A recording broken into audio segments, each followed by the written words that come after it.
একটু দেরিতে হলো বুঝতে পেরেছেন মোহতারাম সাহেব যে বাংলাদেশ জামাত ইসলাম একটা আদর্শিক রাজনৈতিক দল, অথচ বিগত বছরগুলোতেই এই মানুষটাই বাংলাদেশ জামাত ইসলামকে নিয়ে একটু বেশি সমালোচনা করেছেন, আর এখন তার মুখেই জামাতের প্রশংসা। আলহামদুলিল্লাহ, উনার মতন বাকি সবাইদেরকে আল্লাহ তাআলা বুঝার তৌফিক দান করুক। জামাত ইসলামীর লোকদের বিরুদ্ধে অনেক কথা বলা হয় কেন? কই তারা তো তাদের আপনজন নিয়ে মাঠে ময়দানে কাদা ছড়াছড়ি করে না। আমাদের কওমের মধ্যে এই দুর্বলতা কেন? আমার মনে পড়ছে চট্টগ্রামের খতিবে আজম সিদ্দিক আহমদ রহমতুল্লাহ আলাইহির কথা।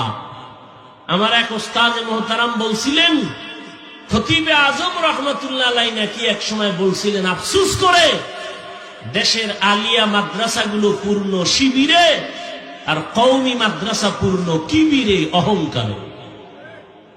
না হয় ভুল একজনে করেই ফেললো, এটাকে সরাসরি করার দ্বারা ইসলামের লাভ কি? একজন আলেমের বিরুদ্ধে উম্মতকে বিভ্রান্ত করে দিলে ইসলামের উপকার কি?